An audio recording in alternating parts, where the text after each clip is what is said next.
Hey, this is Mark A. Altman. This is Darren Doctorman. And this is Ashley Miller. And we, as usual, are the Inglorious. Treksperts. And this is May the Schwartz Be With You, the making. No, it's Oh not. my God. It's the making of a movie prop. Of course, I'm making that joke because it's from our good friends at Factory Entertainment who joined us in Vegas on stage. And the founder of the CEO of the company is the great Jordan Schwartz, a very lovely guy, big fan, listener of this podcast, big supporter of us, and but obviously not an Inglorious Galactica spurt, because they, as we discovered in San Diego, are putting out these gorgeous Exo 6 quality Galactica 78 and Galactica 2004 figures, but he didn't bring them to Vegas. He didn't realize that there was like crossover between the Star Trek fans and the Galactica fans. And that we'd have Galactica people out the a-hole. That we had all these Galactica people there too. Yeah. And it was just like, I just wanted to sort of bask in the glory of those beautiful prototypes, but he didn't bring them. No.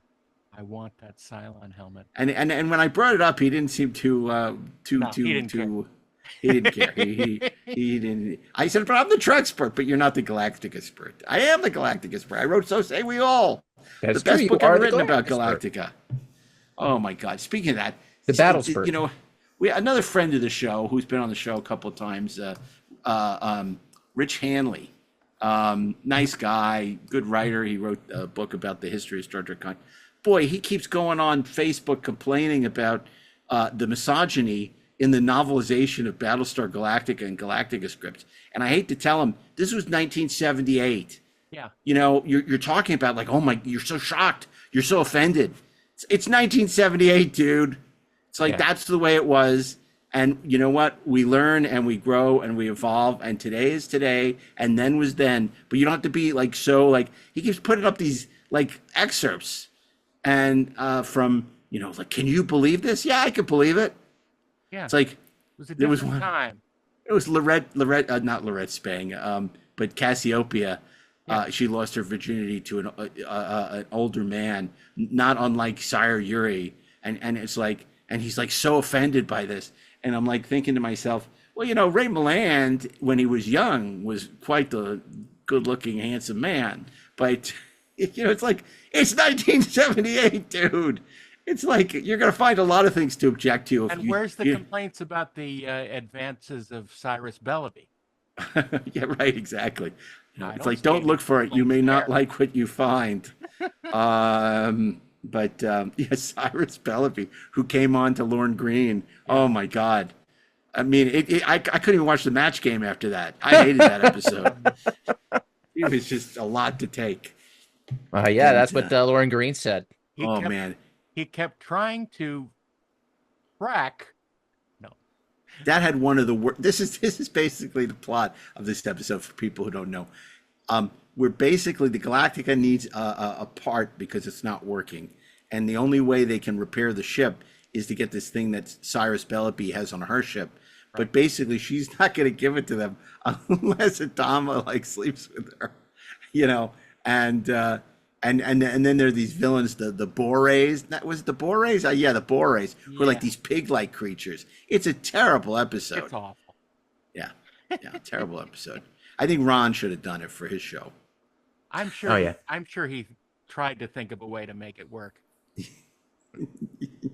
Yeah, but it's just so I get, you know, I see this stuff, but you know, I know people get really upset. They get in these arguments. I don't get on arguments on social. I look at it and I laugh, and I'm just like, I said, people, man.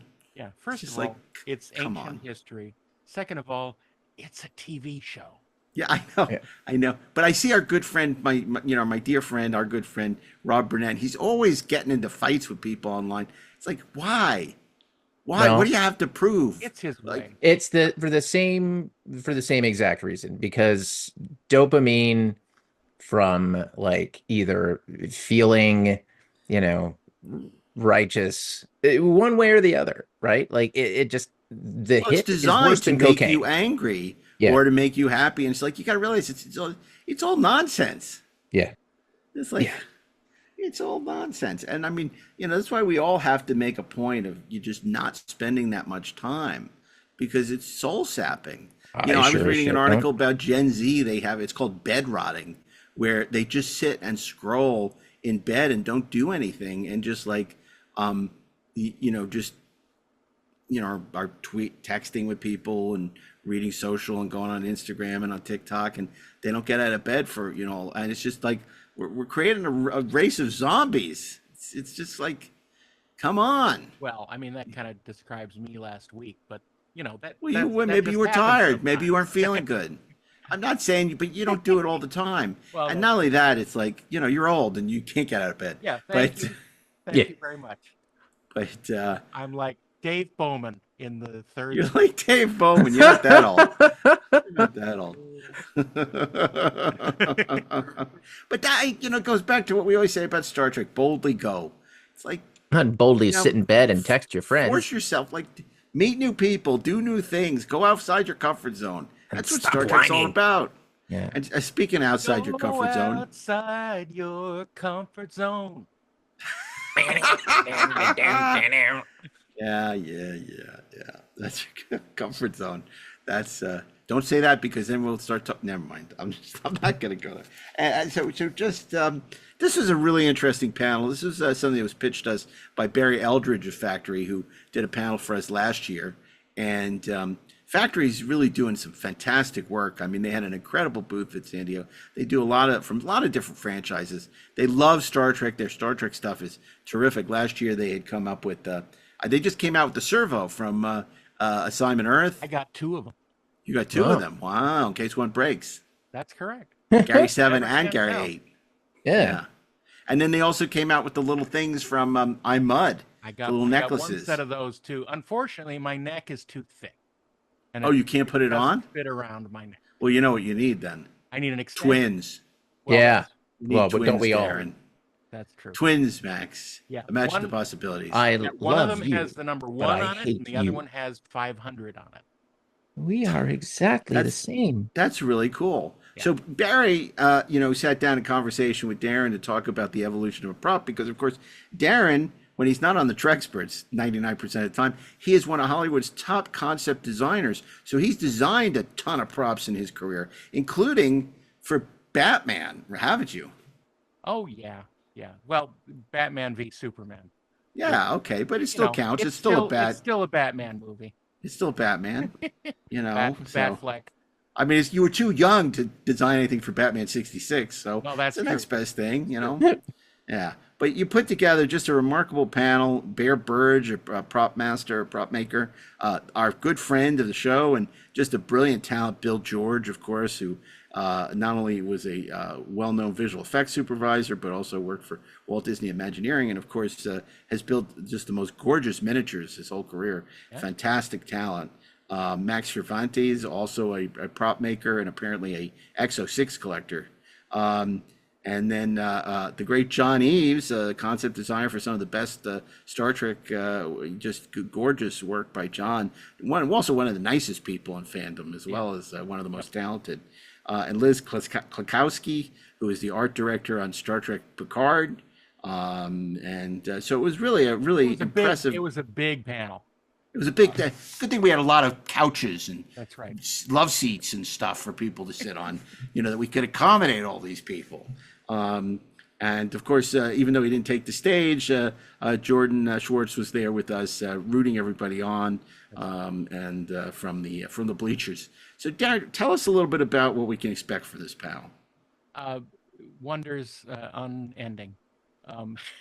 No, we go through a slideshow, I believe, of some interesting things, and that's one of the reasons why this is exclusive to our YouTube channel. Why did you miss the line? What was it? What was it in? Q says wonders. What? Wonders insatiable and gross. Because I wasn't trying to quote Q. Oh, you weren't trying to quote Q? No. The hell with John Delancey. We don't even acknowledge that he was a character on Star Trek. That's why. No, forget Q. We're only interested in R. I was more in the vein of Willy Wonka, trying to convey the wonderful process of creativity that all the people on the panel exude, and how it starts from concept to show, and then to product. It's really a fascinating thing to get the sort of a lowdown from the people who do it. Yeah, yeah. Well, look, I mean, you know, like I said, you've designed some amazing props yourself. In the history of Star Trek, do you have a favorite prop? Not one that you've designed, but just, you know, looking back at the great Hua Chang work and other people. You know, Hua Chang's work is unequaled. I mean, the fact that he, you know, basically did the communicator and the tricorder himself, only from sort of vague references from the art directors. And of course, you know, the original, well, the series version of the phaser is an incredible Matt Jeffries design that is really beautiful. And for years, it was so misquoted in fandom, how fans tried to make it from one photo from the Making of Star Trek book that had a misplaced shadow, and so all these phaser recreations are completely malformed. But it's really fun to remember those original series stuff, and you know, throughout the progression of Star Trek, Andy Probert did some amazing sort of riffs on the original phaser for Next Generation, and really, I don't like those phasers. I got to be honest. I'm talking from a design standpoint. Oh, okay. That he took the Phaser 2 or Phaser 1 and sort of elongated it with a handle to make the you know, basically the first version of the Next Generation phaser. I think it's an interesting design problem to do basically the same item 80 years later. It did save my life in the earthquake, of course, as we know, because I had my Next Generation phaser toy that lit up, and it was the only way to get out of my house that was blacked out. It lit the way. It lit the way to freedom. When I lost electricity at 4 a.m. and had to get out from the 4th floor and had my phaser illuminating the stairway. Wow. So that was good. That was a good thing. And I lit the way. It did. It showed me the way, just like the song. And so, man, that you can't beat that freaking original series phaser. I remember, I think it was a technical manual where I first realized that phaser 1 and phaser 2 were one thing. Yeah, and it came out of the. It was definitely the technical manual. It blew my mind. Came together to make one. Well, yeah, that was incredible. Yeah, I feel like it was apparent from the model kit. No, because it was molded in. Yeah, you couldn't. Oh, yeah, you couldn't right. take it out. Couldn't take it out.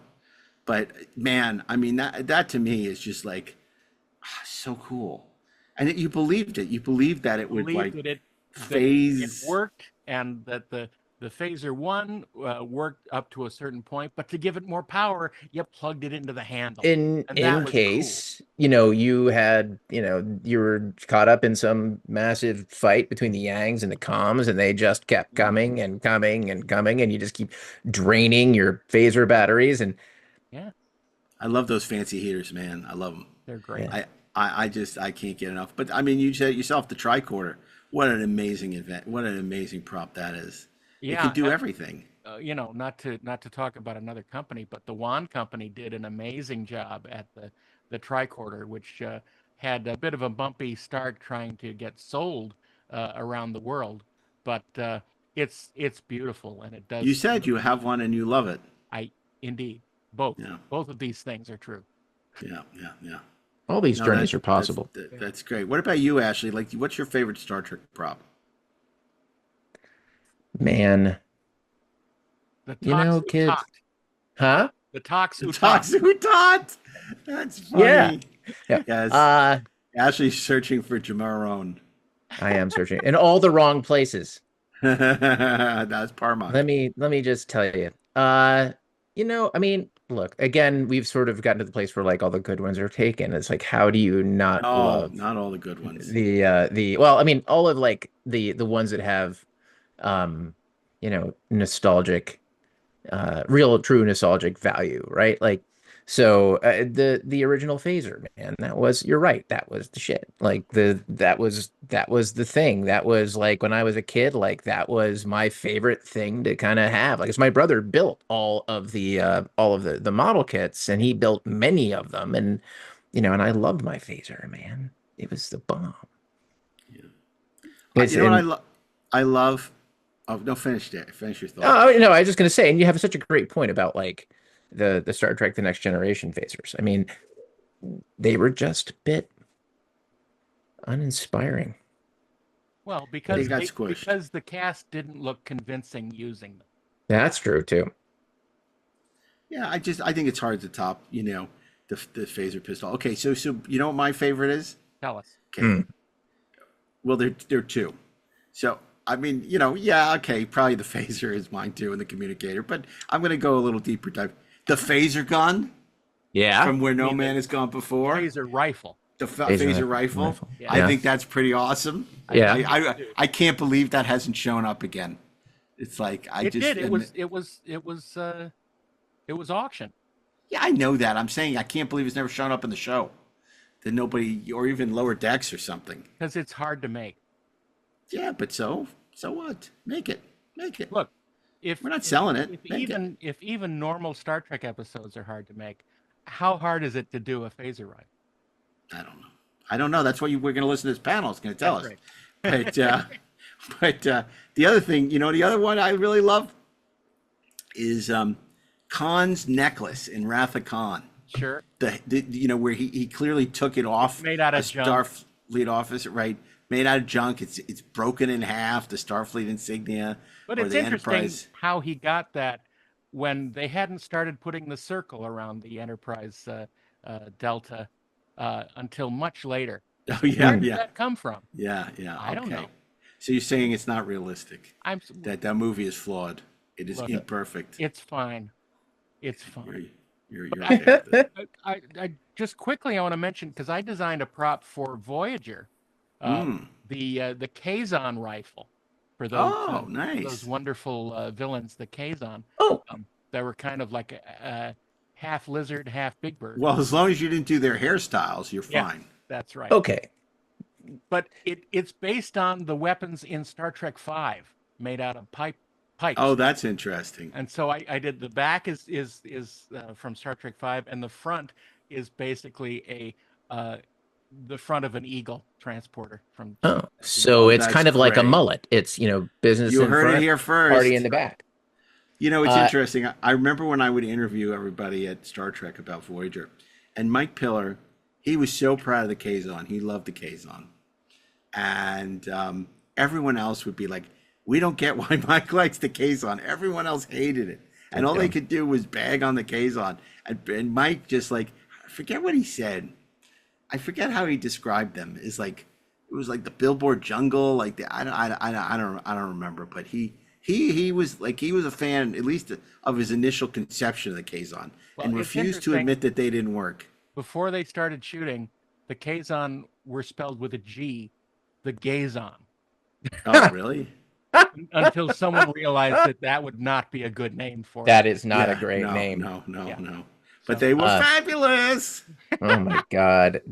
That's but that's a little known fact you don't find in Mark's books. You don't, but it will have to be in the next one. I thought of a prop that we didn't talk about. That's awesome. I can't believe the Batleth. I love the Batlet. No, that's a good one. I prefer I the don't know. Klingon Disruptor. I don't know if it's a great weapon, but it looks cool. That's what I'm saying. It looks cool. Yeah. No, I mean, like the Batleth looks cool. I don't know I don't know how actually effective it would be, but anything. It's in the way that you use it. Yeah. I don't know. I mean, I remember I told you, Rob and I were doing a convention in Fresno. This is 30 years ago, and these two Klingons blocked our way with these batlets because they said only members of the Klingon Empire are allowed. Get the hell out of here! It's like we just totally started mocking them mercilessly. You mean you didn't salute and say we're undercover? No, We did not do that. Yeah, Arn Darwin. Yeah. My name's Arn Darwin. Darwin. Darwin. But Darwin is a pretty good Trexpert. name too. Yeah, no, I'm evolving. So, No, no, it's uh, Mark. That's He gets a exactly right, pass. 'cause he He- evolved. Treksperts get a pass for survival of the pronunciation. unfittest. Oh my. Yeah. So, anyway, I but hope I but never this see is a another great panel. miserable I'm, things again. we're so grateful to our friends at Factory Entertainment, just doing a great job. And you know, as we said, beyond Star Trek, they're doing some great stuff with Jaws. They're doing Richard Dreyfuss and a Quint action figures. They're doing not action figures. It's more than action figures. It's like the museum quality replicas, is Right. and as Exo-6 might Because say. Roy Scheider's estate wouldn't grant likeness. Oh, is that why? Yeah, Oh, that's a shame. Yeah. I was wondering why they weren't doing. it is. That's so they're as difficult to work with as he was. Apparently, yeah. Oh my God, that's a You shame. know, especially after they tried to do the all that jazz figures. That's hysterical. And Yeah, yeah. Factory also did make a 6-scale replica of the Star Trek phaser rifle. So just so you know. Oh, that's cool. But I want the full one. Yeah, but you can't have real- the full one.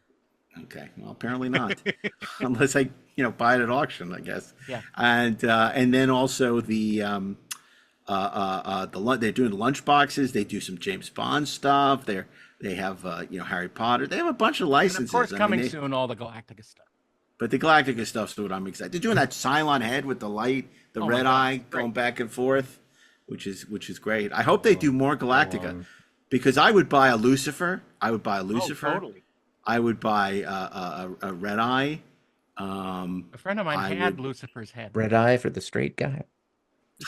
I would buy I'm trying Athena. Just Well. because. Oh yeah.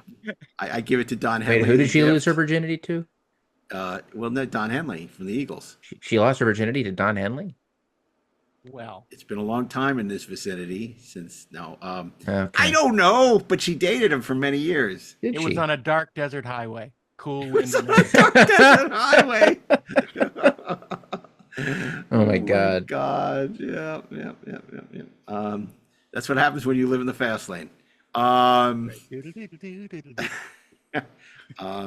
But yeah, they're doing really great. Let's take a look before we start this episode. Now, you know what? When you come back When you after come the back, episode, we'll we'll visit share with the- you some of the other stuff. After Factory. these messages. And meanwhile, Jordan is sitting watching this. He's thinking, please, don't do any more episodes on my Get to the company. panel. Stay off my Okay. side. So anyway, without any further ado, after these brief commercial messages, we'll be joined by this fabulous panel to talk about the art of creating a movie prop, and then we'll be back with a few closing thoughts immediately following. So stay tuned. I just can't say enough good things about Factory Entertainment. They're displaying their wares right now on the floor. It's only a fraction of what they're doing. I saw at San Diego. I mean, they had amazing, not just from Star Trek, but amazing stuff from Jaws and from. Did I mention Battlestar Galactica? Battlestar Galactica, just extraordinary. These guys are great. And the CEO of their company, the founder, Jordan, is just a huge fan. That's what these companies all have in common. Tony, huge fan. David and Engine, huge fans. And now we have huge fans who are doing this. That's why this stuff works, because they're made with love. That's why they're still around. And that's why they're still around, exactly. So now it's my pleasure to introduce Barry Eldridge from Factory Entertainment in conversation with DAREN DOCHTERMAN and some special guests. Barry, come on out.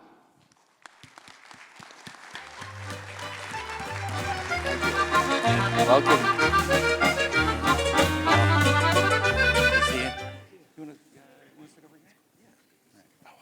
Welcome, Barry. Hi, good to be here. So, what do you got? What do we got? Can you feel something here. special? Get a microphone. Get a microphone. There we go. Got one. Are we good? We can hear Here we me? are. Can you feel something special in the room? Come on. Yeah. Oh, you can't hear me. I'm sorry. Can you feel something special in the room? I can. Now can you feel it? Can you feel it? Okay, good. Can you feel it? It's a magic of assembled creative genius. And I'm not exaggerating here. We're talking about the folks who gave us some of the most iconic objects in the galaxy. They created them. these are the guys that took plastic and styrofoam and plywood and made the future. They gave it to us as a tangible object. And I'm Barry, and some of you guys know me, and I work for Factory Entertainment, and we produce prop replicas. But without original props, there are no prop replicas. So I've said enough. Without further ado, I'd like to bring on our panel of esteemed. I don't think we've ever had a group of prop makers and creatives together on a stage like this in a long, long time. So please, let's bring everybody out. We've got a whole gang of people. Down to go up or up to go down? I don't know. Let's go. Neither. Try the other way. Try the other one. There we go. There. So let's bring everybody out. We've got to go find them. We have the marvelous Bear Burge. We have the magnificent Max Cervantes. You guys go to that side. We have the mighty John Eaves. We have the magnificent Bill George. And last but not least, the marvelous Liz KLOCZKOWSKI. So I've really said enough. I want these guys to tell you about the work that they did, because without them, I can't do my job. So I'd love each one of them to introduce themselves briefly and just tell you who they are. If you don't know already, you should. Start with down the end there. Bear, would you like to tell everybody who you are and what you do? Hi, my name is Bear Bird. It's not on. Technology. Hi, my name is Bear Bird. Sorry about that. I worked for the company and was part owner in a company called Proper Effects. We did most of the props for Joe Longo. If you watch the series, And Alan Sims. Yeah, not that much with Alan, because he was going over to make. Can't hear you. Oh, sorry about that. Part of the company too was Alan Sims would go to another company called Makeup Effects Labs. Hope you guys forgive me. I'm very short on sleep right now. So, and if you can't hear me and I need to speak louder, please tell me. But first off, I'd like to. What's that? Yeah, I can't hear you. Oh, okay. Sorry about that. Anyways, I'd like to take this time to do something. I hope you guys don't mind. I need to talk to you guys. Because of you, because you sat in front of the TV, you watched our show week after week, month after month, year after year. And because you did that, I had the greatest job in the world, and I want to thank you guys for that. Okay? Hey, man. That applause should be for you guys, all right? So, moving on. Next up, we got Max. You have your own microphone. Bear, keep the microphone. Hello, I'm John Eaves, and I am celebrating my 40th anniversary in Hollywood like a couple days ago, and Yeah. it went so bloody fast to be sitting here as an old man that can't see, hear, or taste food anymore. But but we're here, and I got to work with all these wonderful people, and as Bear was saying, at one time we all sat on this side, and now we're work over here, and the fandom has never left. We're all super fans ourselves. So I started the model shop, went to the art department, and now we get to talk about all this fun stuff. So moving on, here's the mighty Max. Hi, I'm Max Cervantes. I've been working in the film industry doing special effects models, props, and costumes since 1984.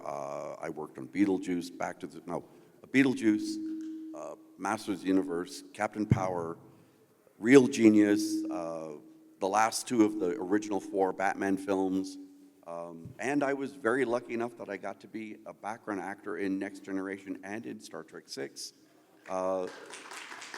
You're standing there next to Scotty, looking in awe at the warp engine. core, yes. And I worked in the toy industry for both Mattel and the Lard Toys, and I'm very, very happily semi-retired working for a theme park design company named WET, Water Entertainment Systems. If you've seen the beautiful water show in front of the Bellagio, that is the invention and creation of WET. And they do giant water shows all over the world, and I'm very happy to be there because I get to do all the same cool stuff I did before, not under the crazy time slot we had to do it when we were doing like all the props for the different Star Trek shows. Because Bear and I worked together on Next Gen, Deep Space Nine, Voyager, Enterprise, and all the other live action movies during that time. It's a lot. You can ask John. I mean, he designed most of the stuff that we made. It's a lot. And I didn't have to build it. No, he just got to draw pretty pictures that we had to make it. Anyway. And then Bill? Hey, everybody. My name is Bill George. I worked at Industrial Light and Magic for 42 years as a model maker, designer, art director. Thank you. And as a visual effects supervisor.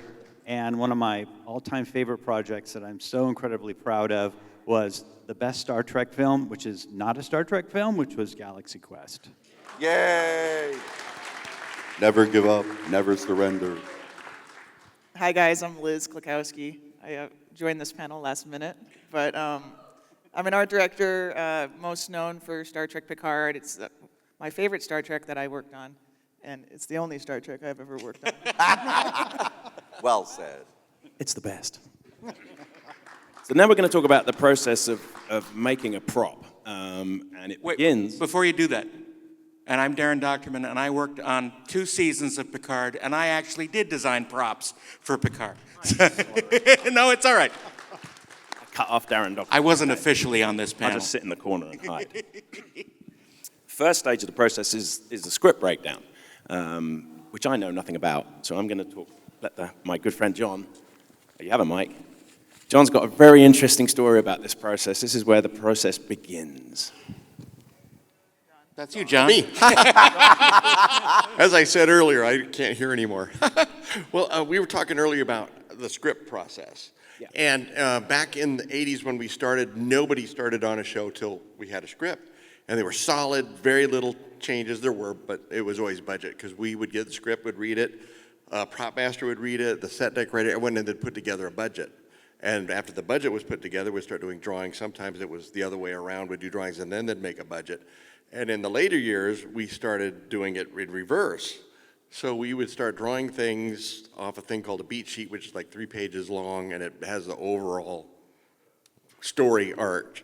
And we'd find out that we'd spend 7 months drawing stuff that would never even see the light of day because it was never written into the script in the end. And so, but that's how the whole process works, is you get these written words, and our jobs are to turn these thoughts into pictures and then into practicality, and then it goes to film. So, And to try and get them approved. getting it approved is evil today, but yeah. Well, it's always evil, but it's the fun part. That's the challenge, trying to get your Can we close those doors, please? Thank you.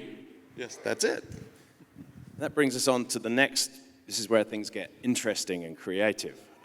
This is concept design. So the various designers work with the production team to create the concept. So anybody got fun stories that occurred in that process?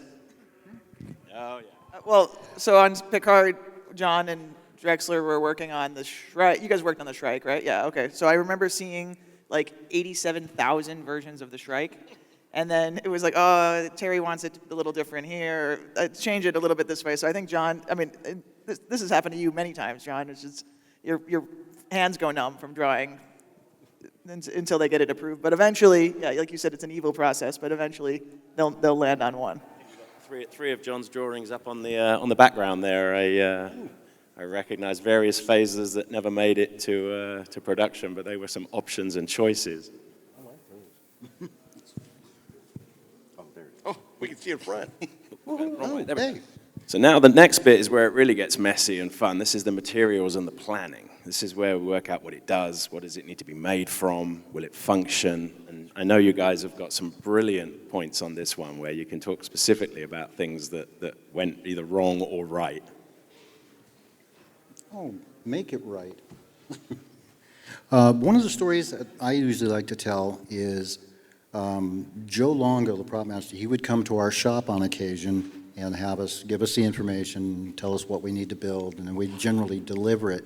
But one time he came to the shop, and on my free time, if you know anything about anime, there was a series called Dirty Pair. And these two girls at the convention asked me if I could make their prop guns for them. So I went ahead, manufactured the holsters and the guns, and I had both of them sitting out on my desk. Joe Longo comes in and says, give me 4 of those. Nobody designed it. That just didn't go through the art department. He just walked in, give me those. So it's just kind of made it a little easier for us. It rarely happens because everybody likes you to stick to the designs as best you can. But for extra guns and stuff like that, well, you could use just about anything. Thanks. I want to ask Max. Max, when you get given a concept drawing by one of the goofs that do that kind of thing, what is your first process? Do you think of how you're going to build it? Do you think of what the materials to use? Do you think of what the function it's supposed to have? All of it at the same time, because you instantly have to think, and luckily, if you're getting to work directly with wonderful people like Liz and with John, they tell you it has to be durable because they're going to do X, Y, and Z during the shot that your prop may be used in. So if it needs to be durable, if the scene is really rough and they're going to drop it, if there's a fight. I had to make the Breen helmets for Deep Space Nine. I was given 1 week to make 4 of them. They all have to be the same function. And literally the day before they went to set, they told me, oh yeah, and by the way, we want one of them to have magnets because Kira's going to wear this, do a stunt fight, and then at the end of it, all in one shot, pull the mask off to go, ta-da, I'm not Breen, don't kill me. So literally, overnight, I have to modify one of the helmets and put extremely strong magnets into the helmet's faceplate so you pull it off at the end of it. Things like that happen all the time where we're suddenly presented with some big change at the last minute. And you just have to cope with it. There's no, oh, well, one of the things I hate being told by fans is that, well, it didn't look very good on camera. It's like, let's see what you can do in a week. No Not pressure. 6 months in your mother's basement in a week. And, I'm very lucky that, like people like John and Liz, they're very, very talented and they know what it's like to do these things. And they designed around it. They design things most of the time to make it easier for us because it's easier for us, we get it done faster, and it makes everybody look good. So you have to consider all of these things all at the same time.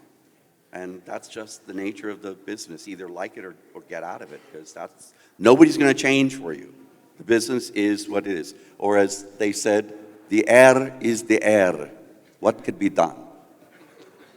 I'd like to add a little something to talking about designing props and how many iterations are done. I'm retired now, so I can be a little bitchy here. The number of directors that I actually worked with was small. The majority of the people you work with are shoppers, and they just like, okay, put it out in front of me. Oh, I like this, I like that, can you combine this? But the real directors are the ones that they have a vision, and they know where they want to go, and they lead you on that, and that's refreshing. And it's very frustrating when sometimes the prop builders get the design so late because someone just can't make up their mind. It moves us on to fabrication, and this is when we get the phasers set to stun, or sometimes stunning. And there's our friend, There's our good Greg friend, Jean. Greg Jean there. So. We all bow down to the Greg Yep. Jean. Greg. Fun stories about fabrication. You've already mentioned, staying up till midnight and having to paint things overnight. And guess what, folks? Paint dries as fast as paint dries. There's no magic to it. But these guys have worked out some magic tricks. I have to say thank you to Max, because when we were working late and everything and we're sitting there in the shop, the man was smart enough. He brought in a TV set and a VCR, and we watched Mystery Science Theater all night long. Bless you, Max. Well, it helps keep everybody's spirits up. Yeah. Fueled by MST3K. And lots of Mountain Dew. Yeah. Having a little problem. Oops. And then we get to the set. That's the fun part when stuff actually gets to set and the actors break things. Oh. Anybody done any last-minute repairs?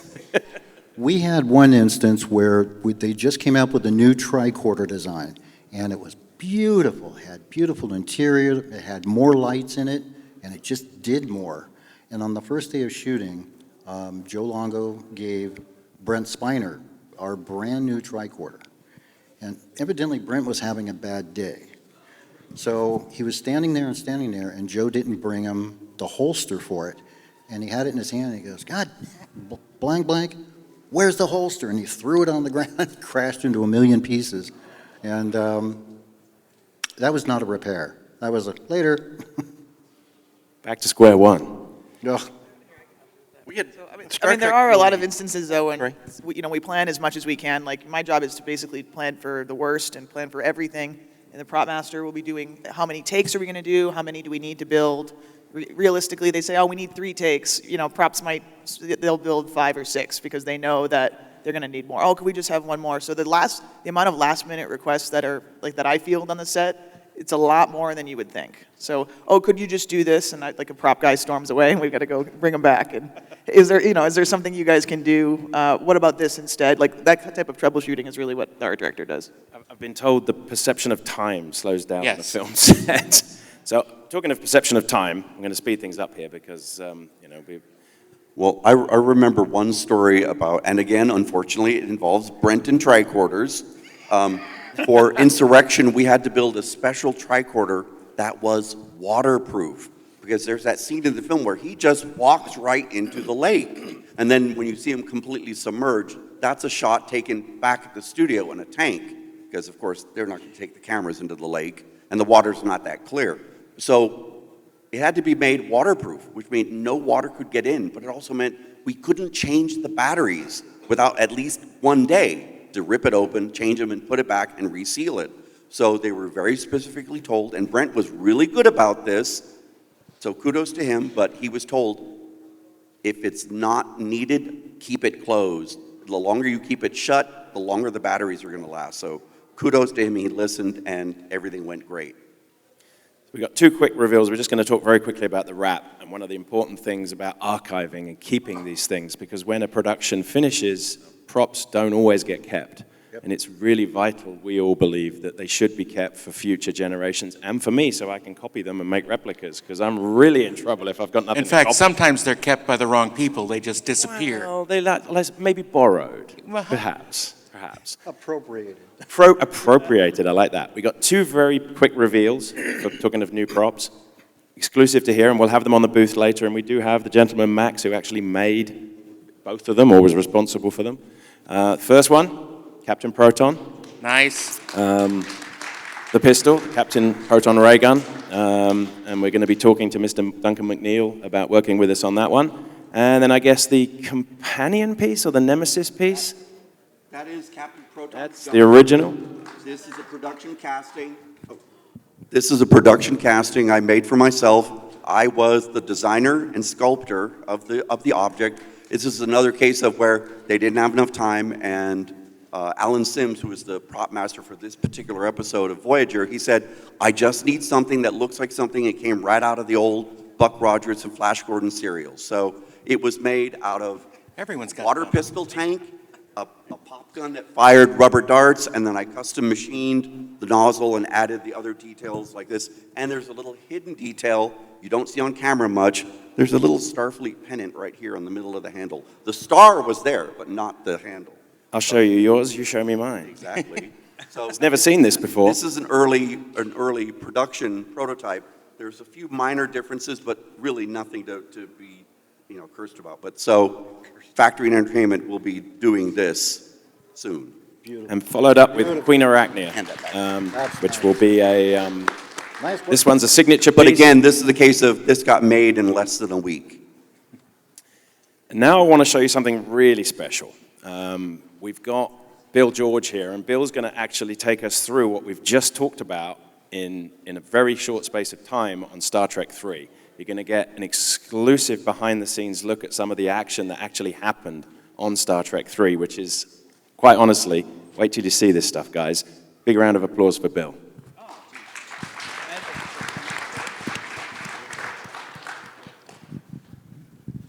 We need to pause for a moment until they bring it up.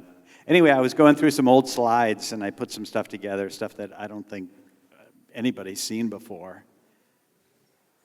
And it was unusual, I didn't work on many props in my career, and certainly the ILM Model Shop didn't do a lot of them, but for some reason they just came to us and said, hey, will you redesign and build the props for Star Trek 3?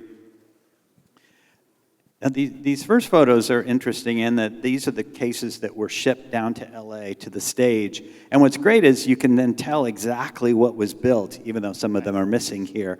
The hero props, the rubber props, the battery cases, that kind of stuff. Because to your point, Barry, a lot of times this stuff is lost to the sands of time, all this information. And of course, a lot of people, us fans, care about this stuff to really know what happened. There's the knife and the rubber knife. Here's us in the model shop testing some of the tricorders. This was, Phil Norwood was a storyboard artist, and he was also a huge Trek fan, as was I. And yeah, exactly, still is. And so he really wanted to be involved in the designing of these props. And this is the sketch that he did for that knife. That would have been a fun build. And then he also did some medical. I mean, we had a list of things that the production sent us that we need these props. And so we just went through all of them. Of course, the phaser. And both Phil and I really wanted to try to steer the phasers closer to the original series just because we were so in love with those forms and shapes. But try to modernize them as well. So this is all Phil. This is a really cool drawing here. I love that one. That's cool. Unfortunately, the studio wanted to add blinky lights to everything, which I think kind of destroyed some of the grace of these, but I still think they turned out pretty good. And then these are some tricorder concepts that weren't done. I think I ran out of time. This one's particularly cool. But because it was the ILM model shop, we used a lot of the same techniques we use on model making, which was kit bashing. So a lot of the Klingon props are just like car bodies that are modified. The Klingon communicator is. Oh, and this is Nilo holding the prototype of the knife to test the mechanism. So there's the before and the after, yeah. You like this? And there it is. That's the one.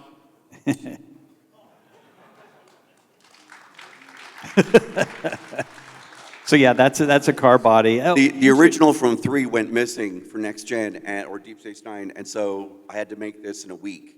Again. Yeah. Again. But it takes about the same amount of time to make 2 as it would to make 1, so I made 2 and kept this one for myself. We got to speed it up. Okay.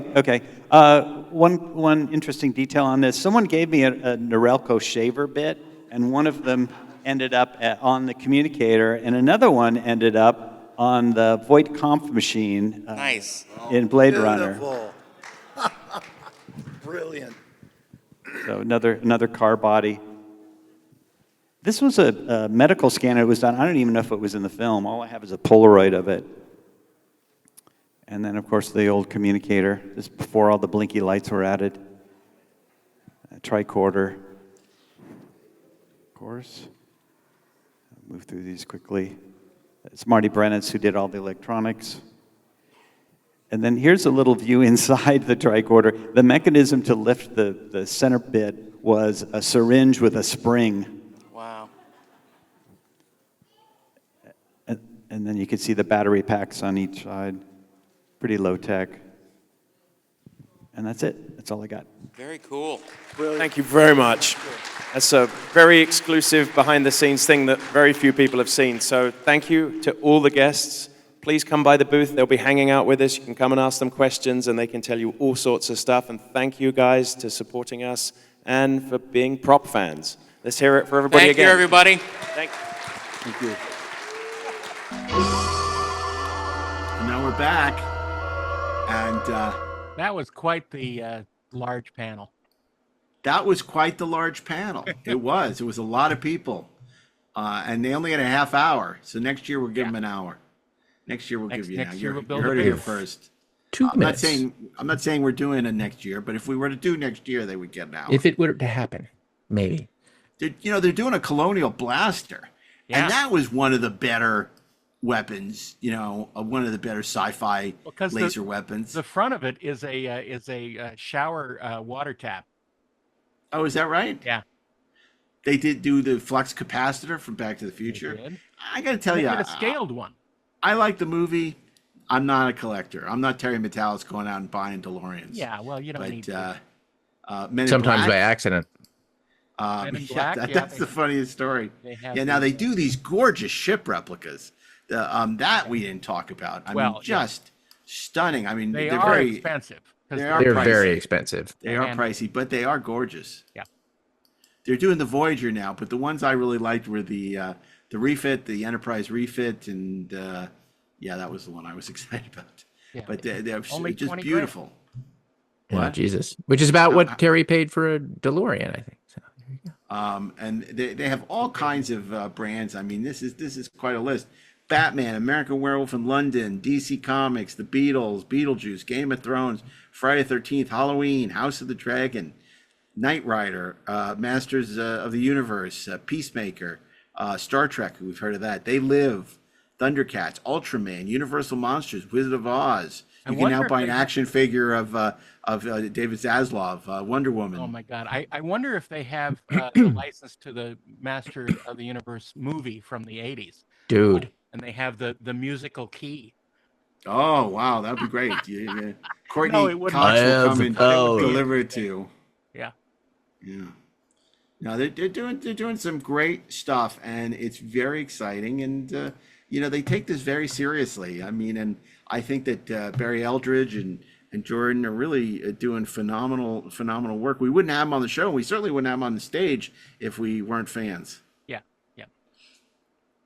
Yeah. So anyway, we wish them the best of luck. The Star Trek license is not an easy license to succeed with, but I think when you do quality stuff, you can get you can do well, and if you understand the audience, and clearly they do. So, good work. And we look forward to seeing their offerings from Star Trek Scouts. Yeah, maybe not. And by the way, if you are, it's getting closer and closer to the holidays. So if you're looking for something to buy for someone you love, or just for yourself, maybe you love yourself. It's best Christmas movies ever. This is now on Blu-ray and DVD. You can order it at Amazon or your favorite thing. So please check it out. A lot of familiar faces and this great documentary about the history of Christmas movies. Some you might recognize. Who knows? Some you might recognize, some you may not. But it will be a holly jolly Christmas, guaranteed, for your money back. No, I love no it. money back. So anyway, I think that's about it for us. But we appreciate you joining us for this special episode of Inglorious Treksperts. And as always, we hope you'll join us during our Inglorious Treksperts live tour. We'll be in Milwaukee in October and Columbus, Ohio in December for one of the signature GalaxyCon events. You can go When to is St. galaxycon.com. St. Louis is in October, and Milwaukee is November. All right. And Haas and Fesh Incorporated. Haas and Pfeffer is- Incorporated. Yeah, that. We're gonna do it. I'll be at the Welcome Back Cotter convention in Brooklyn. I'll be the only Nice. one. That's right. And you know what they'll me. say? Welcome back, Mark. Yeah, that's right. That's exactly what Welcome they'll back, say. Altman. See, it'll kind of be Welcome like, back. E.T. at the Universal, where they say, thank you, Mark. Thank right. you, Darren. Instead, this will be, Thank welcome you, back, Darren. Mark. Welcome back, Darren. Welcome back, Ashley. I love when E.T. broke down and he just said, friend. Oh, yeah. When they didn't know the names. They and it's just, thank you, friend. Yeah. What's your name? Who are you again? It's like, wow, that's all the appreciation I get. I get you back. That Botanicus was a jerk. He left you behind. I get you Yeah. back to the Green Planet, and you can't even thank me by my name. If E.T. had this amazing world-shattering power, why would you leave him behind? Yeah, Right. I don't know. I'm just a botanist. It's like I'm just a cook. I'm just a botanist. But he's not. He has these Botanicus superpowers. He's is like an idiot. he's not just. He's like Steven Seagal in Under Siege. He's I've not said it. just a cook. I've What? said it. I've said it. Botanicus is an idiot. Botanicus is an idiot. Them's fighting words. Yeah, Well, I don't know. We'll find out. ET2, The Return. that's right. I told you that one time. I'm at USA pitching in Black Tower, and you look down in front of Universal, and there's a guy with a sandwich board saying, "Steven Spielberg called me. ET2, The Return." Wow. This guy was trying to get Was Spielberg's it attention. was it Elliot? It was Henry Thomas. That's the funny thing. No, not at all. It wasn't Henry Thomas. It was He's Richard doing quite well. Dreyfuss. Richard Dreyfuss. Oh, they had a convention. He was at a convention this weekend. He was at the Hollywood show in Burbank, the Hollywood Oh, I Autograph wish show. I had gone. I would have liked to have seen him. Richard was there, but they had a lot of Star Trek talent too. I never think to go to those, and I'm Yeah. I'm bad for not going. Yeah, no, and all the Shatner sisters, all the Shatner sisters were there. Shatner's Oh, that's daughters were all cool. there, all three of them. Yeah, yeah. Which is, I can't believe it's weird that they're doing conventions. They might as well. Yeah. I guess. Because they're signing Miri photos. Nice. That's Yeah. great. Yeah. Good And Phil stuff. Morris was there. It was like a Miri reunion. Oh, that's great. Yeah. Well, it is the 60th. Well, it wasn't yet. Bill should take them on the road. Bill and his daughters. I think he would enjoy that, and I think everyone would. Yeah, exactly. And then they can sign. He can sign. Be a signing The Shatner frenzy. bunch. The Shatner bunch. Exactly. They could do a reality show. Wow. Life with the Shatners. Oh, Shat. Holy Shat. Be great. Anyway, I don't know. Shat, my dad says. Ashley's rolling his eyes. He's like, "Why are we still doing the show? Are we not done yet?" So anyway, I guess we're done. Oh, did anybody listen to that new podcast, Con? Not yet. Not yet. It's on. I started it. You started. Yeah, it's look, it's a lot of people I like. Naveen Andrews, Ren Schmidt, and it's at done what with point respect. did you admire? It's done with respect. I'm not a big fan like audio dramas. Yeah. So and that's what this is. So it has. I don't find it like compelling, but it's not bad. It's not. So far, it's well done. It's well done. It's Who's well done. playing the SETI eel? And the price is right. It's free. You don't have to pay to download it or anything. Who's playing the SETI eel? So no, everybody. If you're interested, you should check it out. Whoever is playing the SETI eel, they'll be at the Hollywood show next year. Signing. That's right. Yeah. Right next to the dog face boy. Oh. So anyway, that's it. I think. What do you think? I think. Should we call it? Okay. Let's hope that everybody enjoyed this special, exclusive episode. Did you? Yeah. I enjoyed it. I enjoyed being there. Yeah, that's what I thought. You looked very happy on stage. Sure. You look happy as hell. What's not to like? Yeah, I love when somebody came up to me afterwards. What do you think of the panel? I said, I have no idea. You think I stayed for this? And it wasn't because I'm like, we're so busy. The whole point of us doing different panels was so that we could deal with other drama that was ensuing. All could get everything done. Yeah, so we could do everything, and it was like, and people would be like, "Oh, Mark, you didn't sit in the audience." Like for different panels, and that's what I'm going to be at the stage. I'm going to be on the stage. Or behind stage. Exactly. If I'm going to be on stage, then right. If I can be here, I'd be on stage. I wouldn't be sitting in the audience. Yeah. Exactly. So anyway, it's nice to take care. That's good. Okay. So anyway, if you have any thoughts about this or any other episode, you can email us at trekspertsplus@gmail.com or rate us wherever you listen to podcasts or here on YouTube. So join us on Discord. Yes. And please follow us on Discord. You can join the conversation there. Always a fascinating conversation happening on Discord. It's a great way to engage with the Treksperts as well as your fellow Star Trek fans as well. And sometimes we respond, even Mark. Mark. I know when I was sick, I went on it and I started responding and catching up on some and trying to engage. Sometimes I forget we have it and then I'm not there. And then I realize, oh my God, we have a Discord. And then I go on it and start responding, and it's a lot of fun. And the conversation is quite elevated and interesting. And so it's good. Either they're unable to respond or unwilling to respond. Anyway, on behalf of Ashley Edward Miller, Darren DOCHTERMAN, myself, Mark A. Altman, keep on trekking and gloriously, of course. Shh.